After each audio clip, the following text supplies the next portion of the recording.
You're a business owner. You're throwing your hands up right now going, I am not sure what to do, where to go. How do I drive up my cash flow now and beyond? Right now on the Scale or Fail show, we have the answers for you.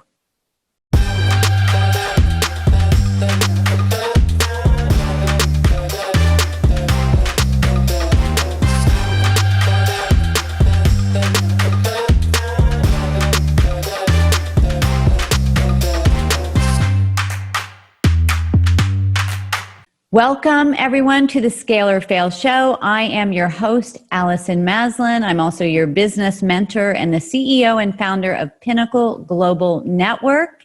And today we're going to dive in and help you with cash.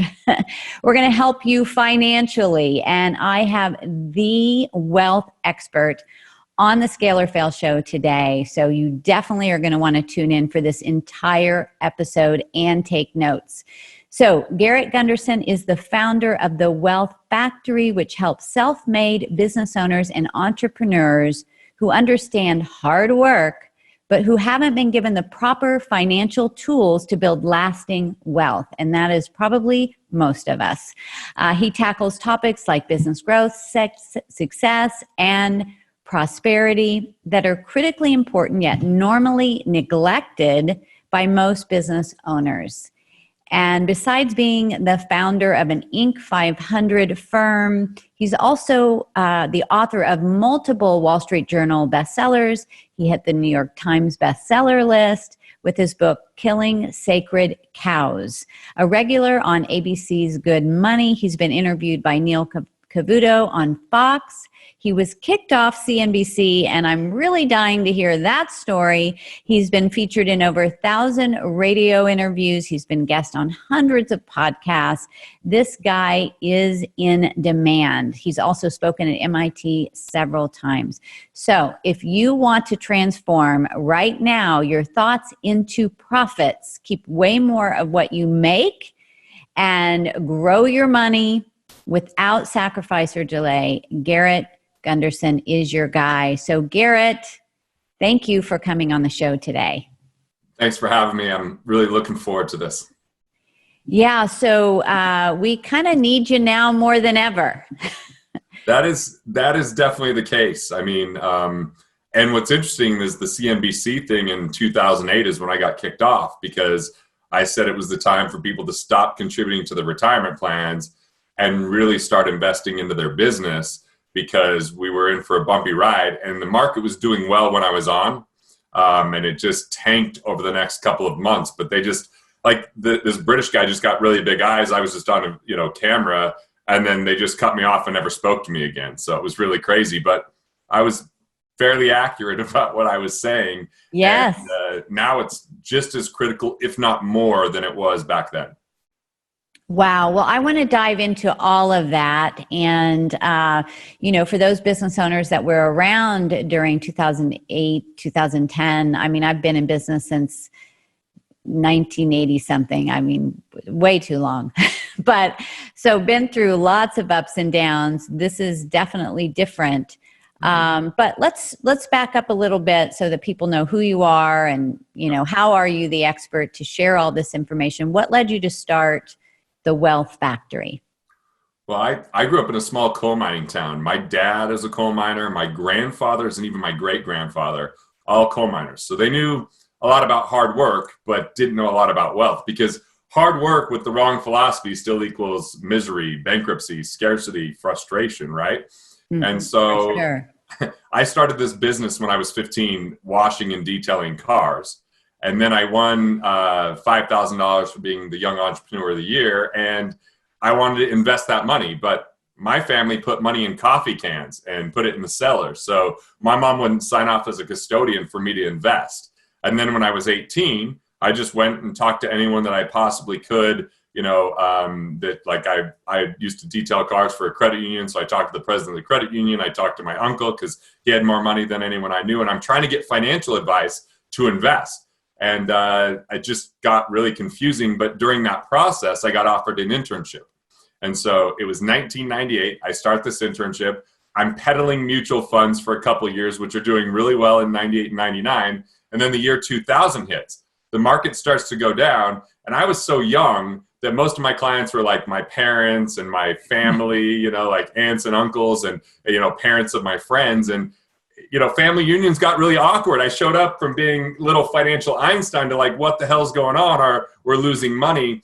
And I had a professor, Stephen Harrop, that managed $5 billion in municipal bond funds before he became a professor. And he mentored me. And we got everybody but one client out of the market by May of 2000.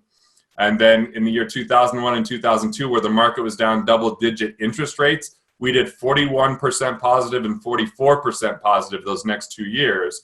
And we were out of the market 80% of the time. But then I really changed everything because I realized that those were just strategies and techniques. And I said, okay, look, I wasn't married at the time.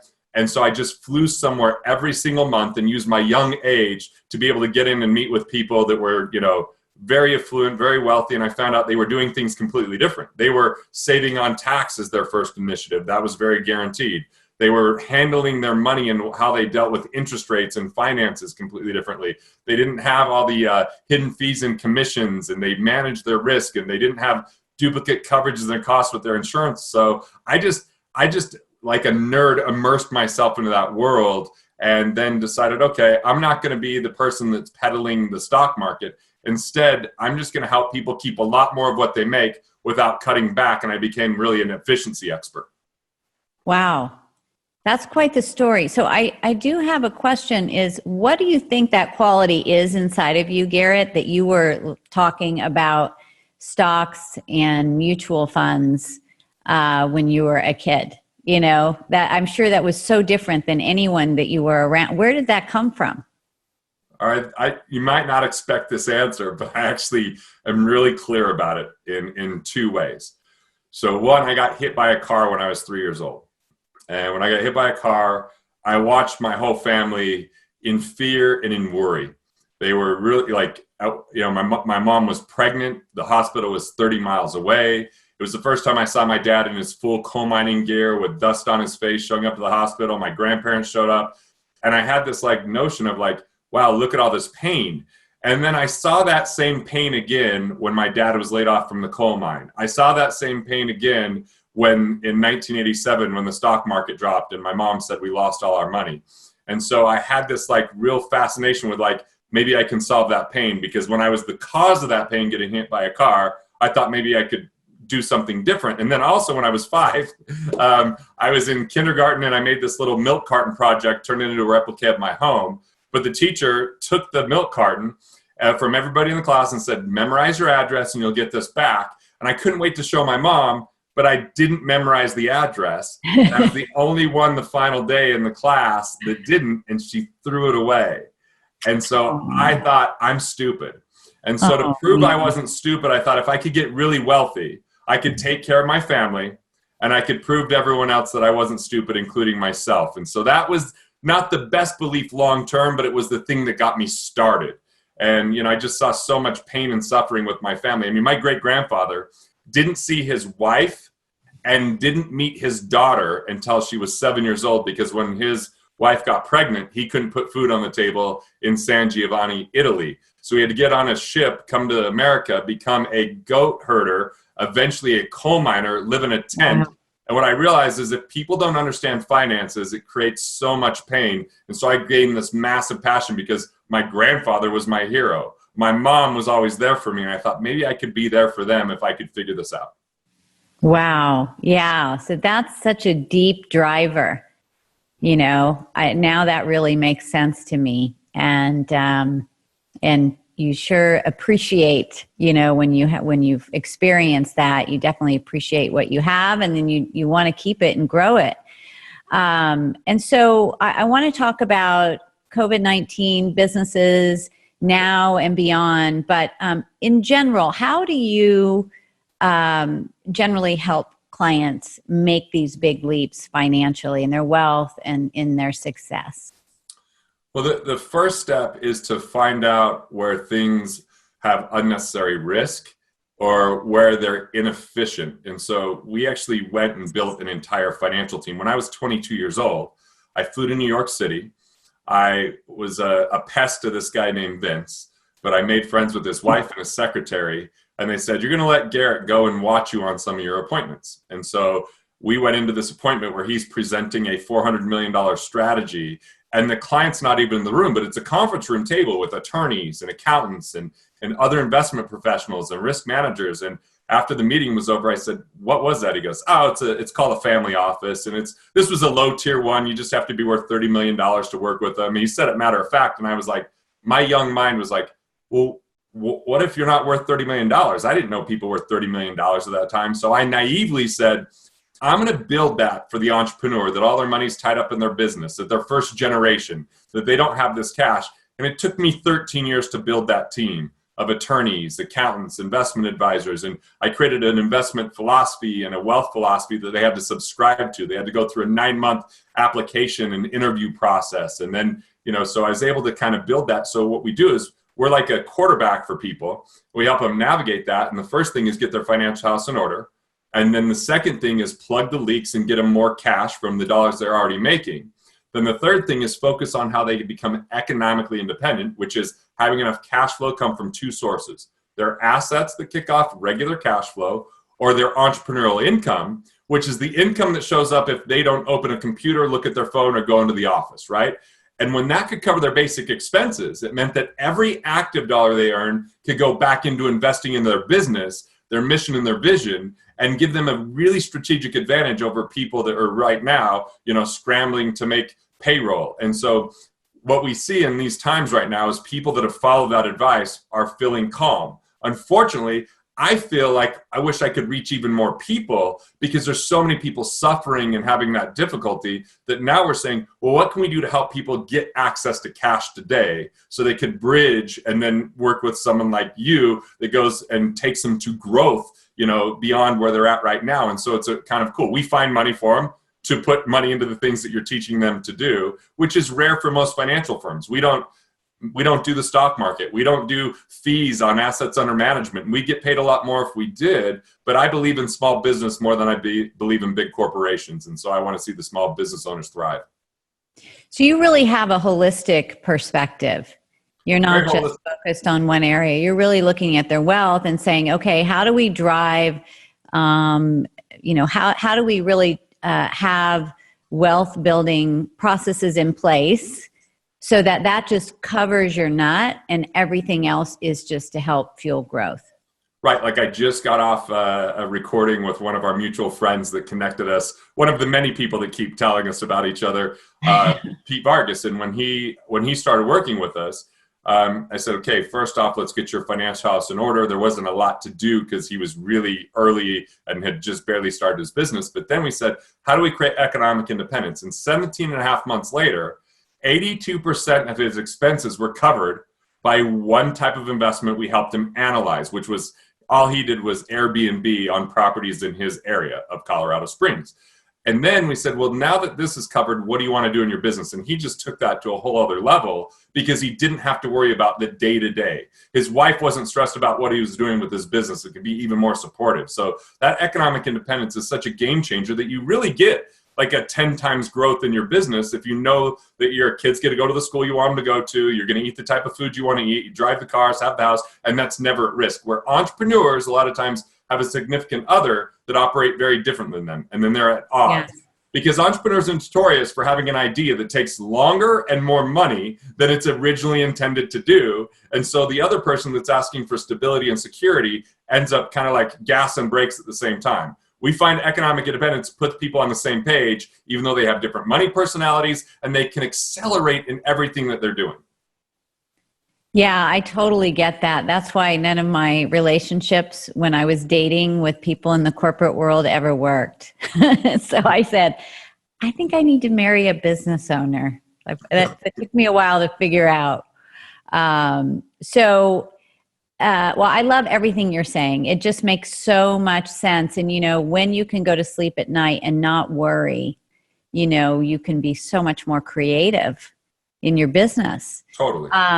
Let's go ahead and dive into what's happening in the world now. What can business owners do now? In our community, as I was telling you before, Garrett, we have brick and mortar, we have restaurants, we have retail chains, and we also have the construction company, the staffing company, the marketing company. We really are all across the board. And what's been exciting is that, within the challenge, it's amazing how the human spirit prevails, and we are really helping them pivot like crazy. But some of them are having to furlough employees. And, for those of you that might be listening to this interview, and we're back, we're back into our lives. I would like to talk about, some cash strategies, things that they can take advantage of now and thinking ahead for the future. Great. And I'll give the most simple, practical things first, and then we'll just get to it'll kind of compound and get a little bit bigger as we go along. Sounds great. Yeah. The simple thing to look at, you could go to your state government site for this first one, or you can just go to missingmoney.com. And a lot of business owners change locations, they change homes, they have multiple vendors and people paying them. And if that payment doesn't reach you, it becomes state property. So at missingmoney.com, you can get those checks back. I've probably got 7 of them over my lifetime. We just got someone that just got $1,000 back. Not a huge amount of money, but it takes a few minutes and you get the money in. You can even have an employee do it. My controller does this once a year for me.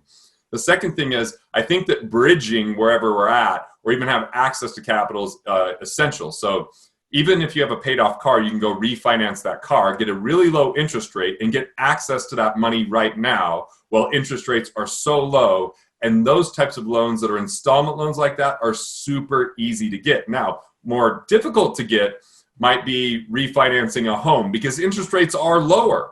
Refinancing that will mean you have better cash management. The payment will be lower. But you might even consider, and this isn't ordinary advice, but this is not ordinary times.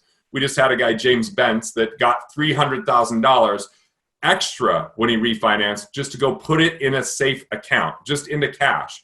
Because one, he knows on the other side of this, his profession, a lot of people aren't going to make it. And he'd be able to buy those businesses and the employees inside of those businesses and keep them alive by having that cash on hand. But also, if right now we're doing this, there's quarantines. If the quarantines are longer, he can ride that out longer by having access to that cash. Or even getting a line of credit is useful.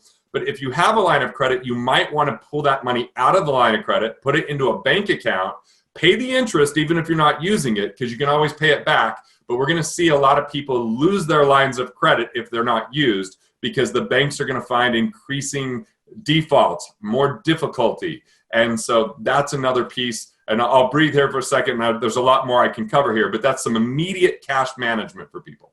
Yeah, I love that. I'm going to do all of those things. And really what you're saying is to hold on to your cash, like yes. Really pull out, and just for safekeeping. You may put it back in, you may not spend it, but just as a backup. In fact, we were just talking about refinancing the house. So that's interesting because we definitely have equity in the house.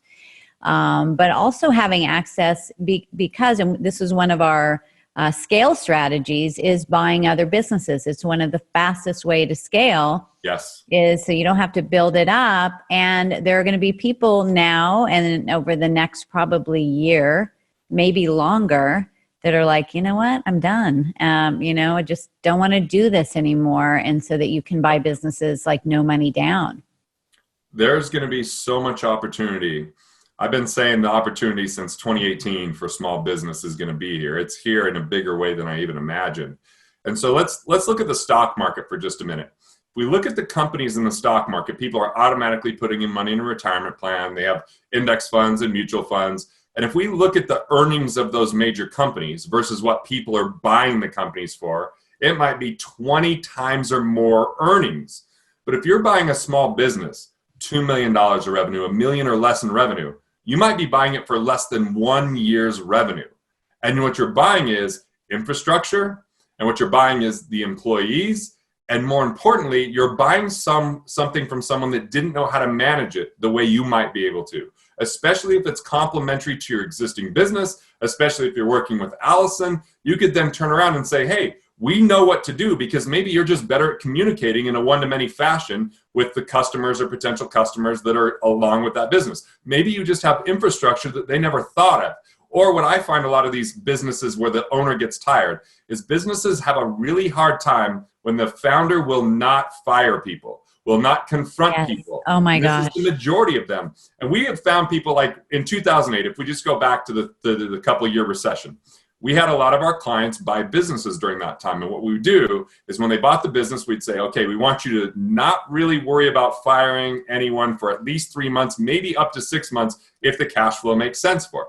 What I want you to do is interview everyone, understand that culture, and find the superstars in there, because I assure you there's a few there. And just go to the superstars and say, hey, if we were to eliminate these 3 positions or these 3 people, could you take on a third of that for a 10% increase in your income? They go, oh my God, if they were to leave, I'm cleaning up their mess anyway.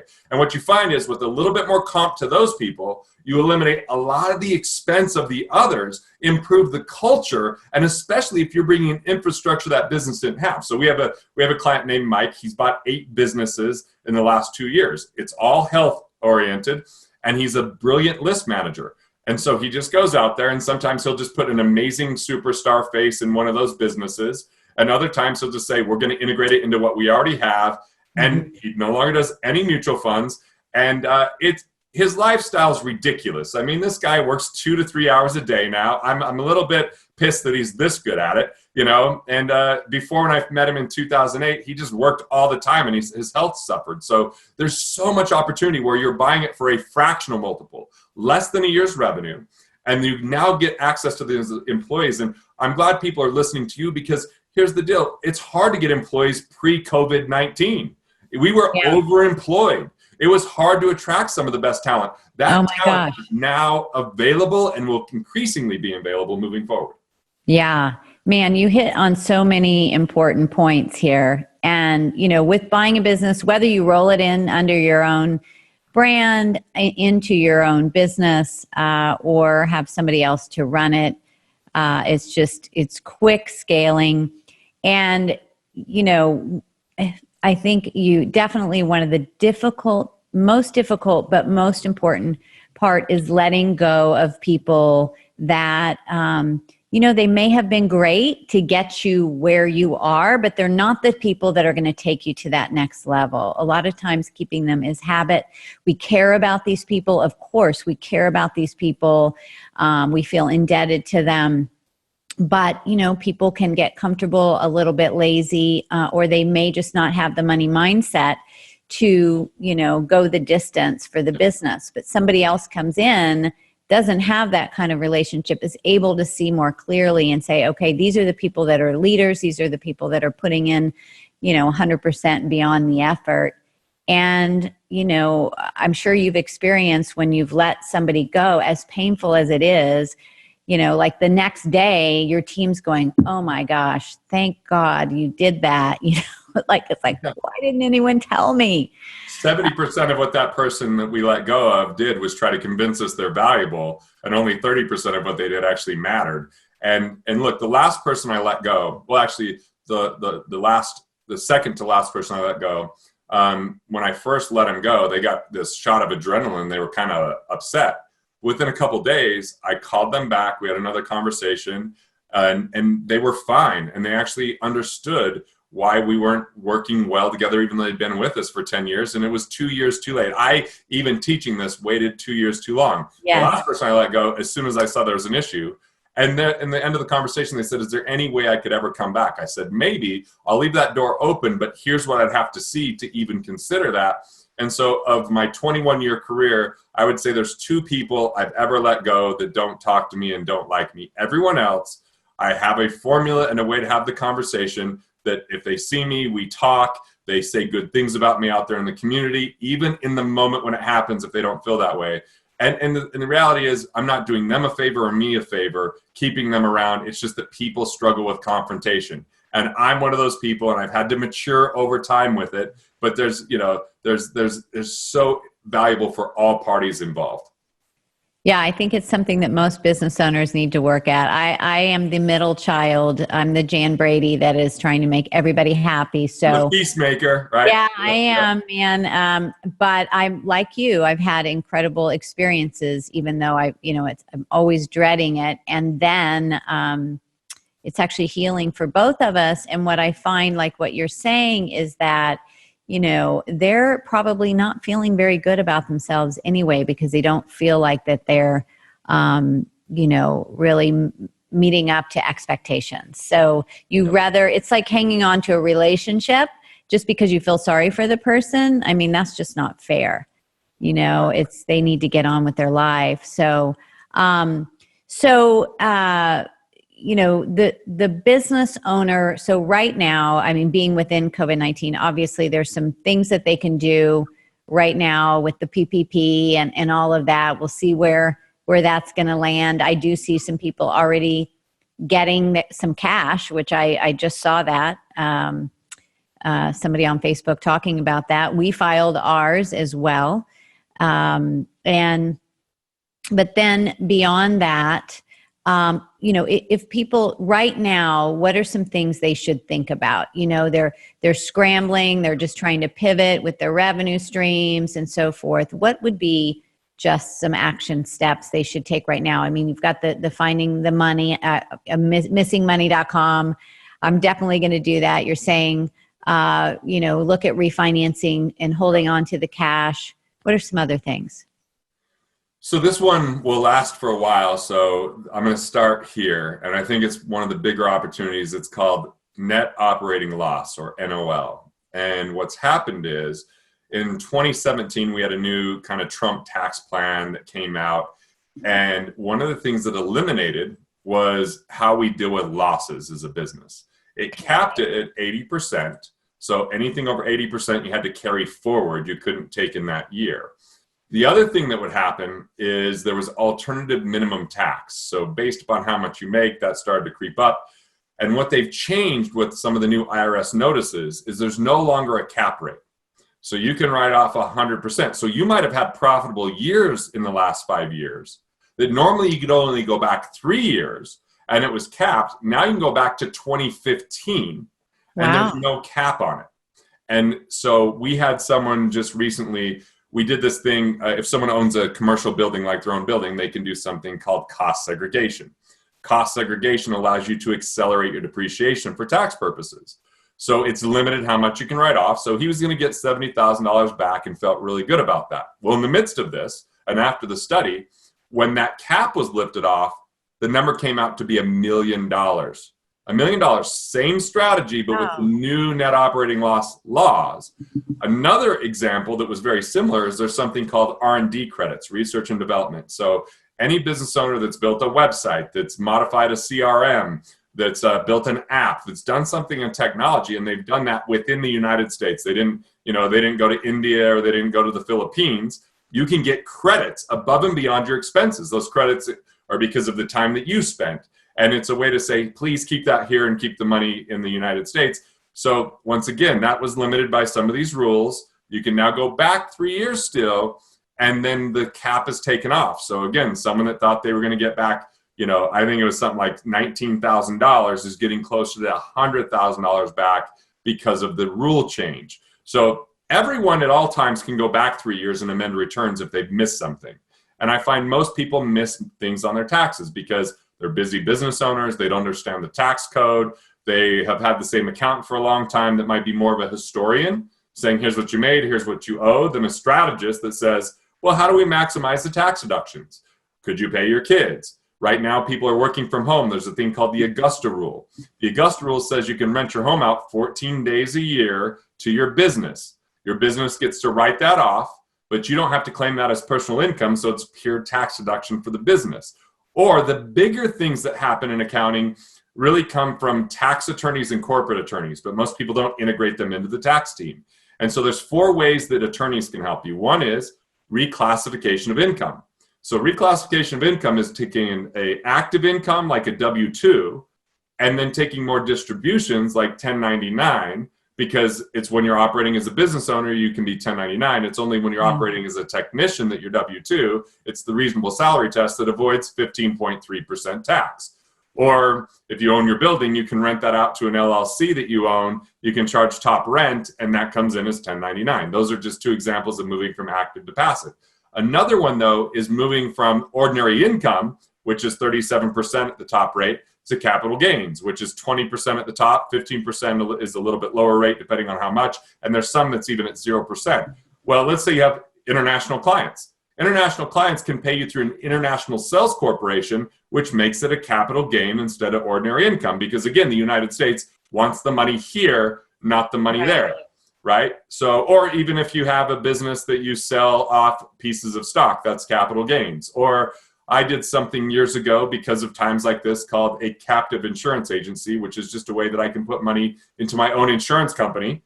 So it insures my businesses. I put money into it pre-tax, but then I can make a claim. I'm making one right now because I'm a speaker and all this stuff is, really messed up my speaking schedule. And so I am able to make a claim for my own insurance company. It was my cash, but it comes to me if it's a distribution as capital gains, not as ordinary income. And so another thing is there's tax-free income available. Anyone that's a C corporation that wants to sell their business and has been around for at least 5 years, and sometime in later 80s, they had to not be before that time, but they can sell up to $10 million tax-free. Or there's donor-advised funds that are tax-free. Or there's charitable trusts that if you ever sell your business, you can use a charitable trust, get a tax deduction, not pay tax on the sale, and get a lifetime income off of that between 5 and 50%, depending on your age and your return. So I know I'm throwing a lot out there right now. Wow. I mean, yeah. So, I mean, really there is just opportunities to find cash everywhere. It's not just creating new revenue streams and sales, which, obviously I'm all about creating a revenue focused company. But there could be cash that you're not capitalizing on right now. That Augusta rule, that's something that I learned actually through JJ, which I think was through you. Through me. Yeah, JJ is one of my favorite because she's like, can we write off a wedding? Can we, she's like always challenging. Everything is a mastermind. I know. So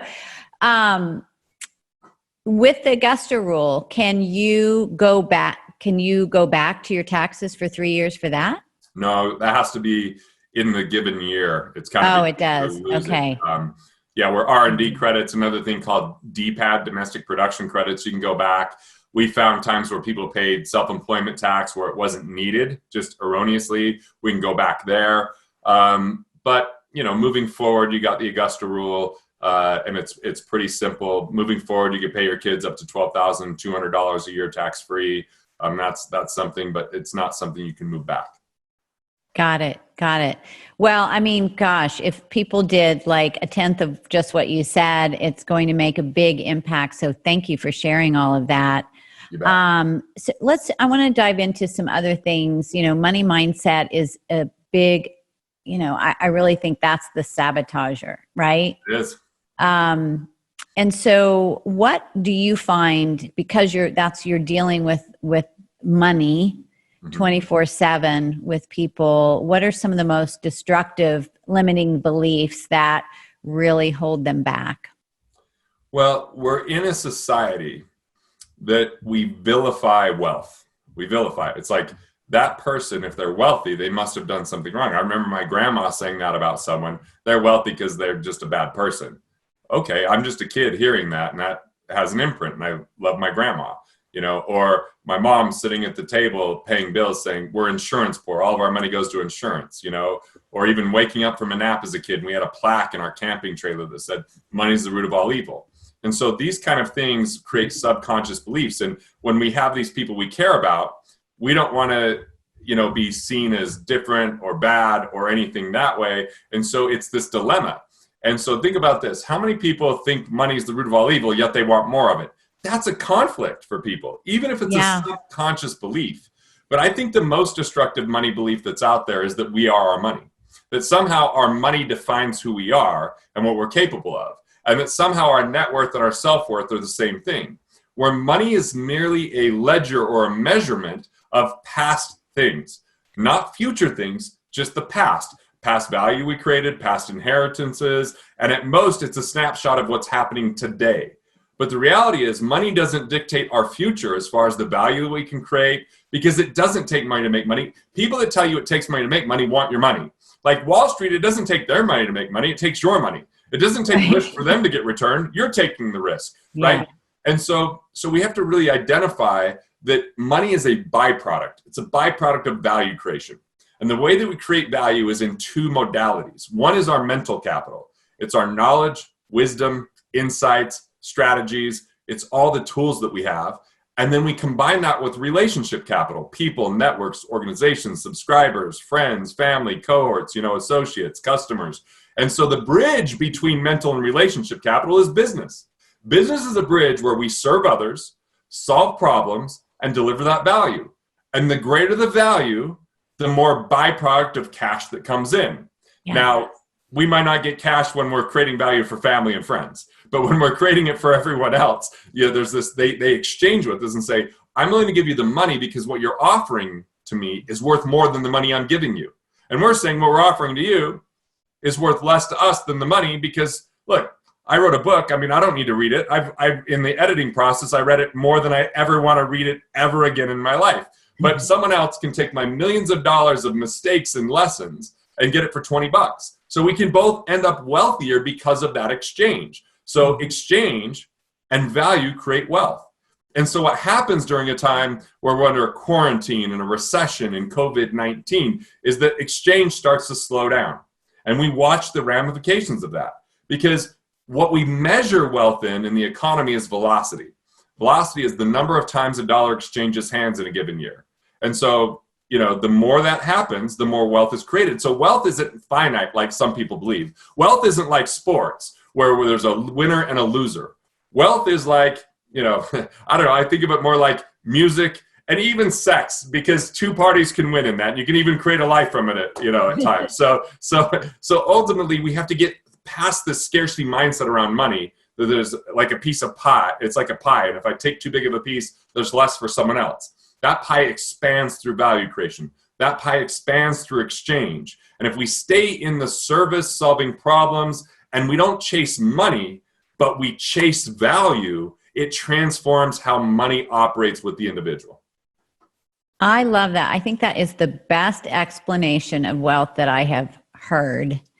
And I've talked to a lot of people. So, and I've always felt like it's energy. It's an exchange of energy.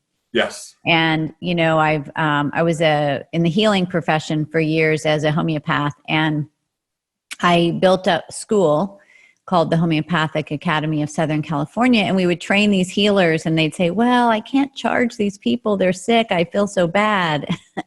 And I'd say, you're putting energy out there. You have to receive at that level.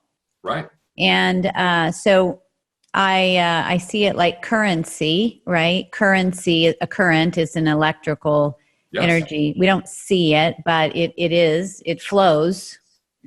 And so we need to keep the money flowing because, that's really what grows the economy, and we have the capacity to give back to people that, we want to support. I love how you explain that, and that it isn't finite. It's continually moving and evolving. You so spot on. Your explanation is so resonant with exactly how I feel.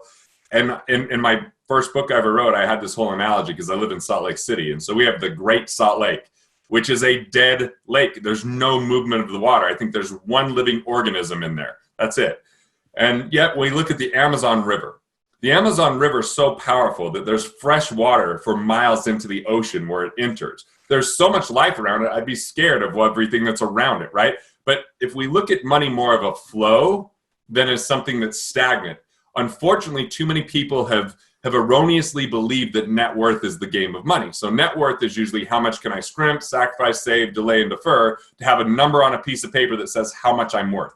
That gets money to stop. And it's all about like retirement plans. I'm about cash flow. Cash flow is the lifeblood of a business. It's like blood inside the body. Net worth might be the muscle, but the muscle's nothing without the blood. And so I want people to focus through this more on their cash flow and how they can create recurring cash flow than just stopping the money in some type of fund they don't understand, in some type of investment that they don't get, that they say 30 years from today, I hope it all works out. Because unfortunately, 95% of the time, it doesn't work out in the long haul because there's no accountability, responsibility, there's no flow. And so if we could just transform into cash flow over accumulation, it would completely transform how people operate. And we start focusing more on value creation and currency instead of hoarding and setting aside. It would just change everything. It really would. Yeah, I think the new visual is that rushing river. That's the visual to hold in your mind, is just that water continuing to flow. I mean, think about like Mother Teresa, right? Like Mother Teresa, some people are like, well, what about these people, that weren't wealthy? I'm like, really? You don't think Mother Teresa was wealthy? She flew on private jets. Private jets. She could walk into any corporation at any time and demand money, and they'd be like, okay, here you go. Because it flowed through her. It didn't stop when it got to her. When it stops when it gets to you, that's scarcity. It will limit your overall impact and outcome because it doesn't velocitize. This is think velocity, think flow, think currency, think energy, everything that Allison was saying combined with this, and it will transform how you operate in the world, which is a byproduct. You'll have more resources available to you. Well, this is exciting. I'm energized by it. And so, and you've written some great books that people, I want you to reach out and get Garrett's book. But you have something that you've put together. You've put a special offer together right now to help business owners that are bleeding that cash. They're scrambling right now. They're listening going, oh, Garrett, this sounds great. I'm just trying to, fill the drought here. So can you share with us how you're here to support them? Well, let me say, as I go into this, the government can't save you. Corporations won't save you. Effort isn't enough. But it takes swift, intelligent action in these times of kind of crisis or calamity. And so I've been working around the clock on this and brought in the experts that we have in our family office structure. And what we've created is critical cash in critical times. And so what it's designed to do is give you the support to navigate all that we've seen with the 3 IRS notices, with the different acts that have come out. Everything with the CARES Act and the Payment Protection Program to the emergency injury disaster loans to the employee retention credits. I mean, there's a lot for people to navigate, and there's some that you can do both, others that are one versus the other. Some are for people that have had a bigger than a 50% drop from last year to this year in their revenues, and that makes it available. And so there's some that you just click one thing and you can get a $10,000 advance. Some of this is to be paid back. A lot of it is not. But there's a lot of people that just don't even know where to start, how to navigate this. So we put together a program where we've got people showing you on video exactly how to fill out the applications. Every single week till the end of June, I'm on live Q&As. I'm bringing in lenders. I'm bringing in the attorneys. So people can say, what do I fill out if I'm in this situation? Okay, this is where you go. This is how you do it. And so it's not the product I wanted to create. It was the one that I had to create because we're in this and we've got to make sure people get to the other side. And I want to see businesses succeed as a lifeline. So we created this at wealthfactory.com/Allison, wealthfactory.com/Allison. You can get the videos on the net operating losses, which is how you go back and get taxes that I talked about earlier. Or we have in the initial piece, the payment protection program. So you get both of those videos for a really low investment of $97. But if you want all of what's out there, right? Because we know that there's a lot more to it because we've got everything from the Families First CARES Act, we got the EIDLs, we got the PPP, we got the employee retention credit. So we have 6 different sections. And all those sections have all the videos required to get everything taken care of and this weekly Q&A. So that's for $397 more as an investment, and you'll have permanent access to this. And we'll update it too. If the HEROES Act goes through, if it hasn't by the time this airs, then guess what? We'll have that included in there. That we're doing everything we can to put this out for people and help them.